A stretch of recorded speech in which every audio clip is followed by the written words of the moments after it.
21 పడమర 34వ వీధి, New York, November 21, 1899.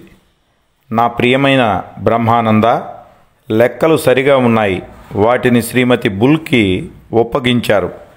లెక్కలలోని వివిధ అంశాలు వివిధ దాతలకు తెలియజేసే బాధ్యత ఆమె వహించింది. ఇదివరలో నేను కటువుగా రాసిన ఉత్తరాలను గురించి పట్టించుకోవద్దు. అవి నీకు మంచి చేస్తాయి. మొదటిది, అవి భవిష్యత్తులో నిన్ను వ్యాపార విషయాల్లో దక్షుణ్ణిగా చేస్తాయి. ఎప్పటి లెక్కలు అప్పుడు రాస్తూ వాటిని స్పష్టంగా ఉంచడంలో నిన్ను సమర్థుణ్ణిగా చేసి నీ సోదరులను కూడా ఆ విధంగా తయారు చేస్తాను.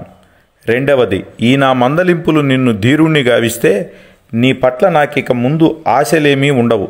యోధుని మాదిరి ఆజ్ఞలను పాలిస్తూ మరణించి నిర్యాణం చెందు. కానీ పిరికితనం పనికిరాదు.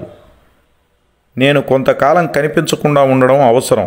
ఆ సమయంలో ఎవ్వరూ నాకు రాయకుంటారుగాక, నా ఉనికిని గూర్చి అన్వేషింపకుంటారుగాక.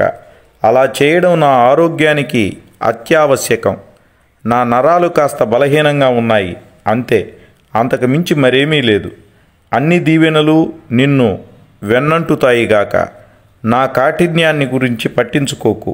మాటలు ఎలా ఉన్నా నా మనస్సు నీకు తెలుసు. సర్వశ్రేయాలు నీ మీద ఉన్నాయి. 1 సంవత్సరం నుండి నేను నా తెలివిలో లేకుండా ఉన్నాను. కారణమేమిటో తెలియడం లేదు. నేను ఈ నరకాన్ని దాటవలసి వచ్చింది. దాన్ని దాటాను. నిజానికి నేనిప్పుడు చాలా వరకు బాగానే ఉన్నాను. త్వరలో హిమాలయాలకెళ్ళి శాశ్వత విశ్రాంతిని తీసుకోబోతున్నాను.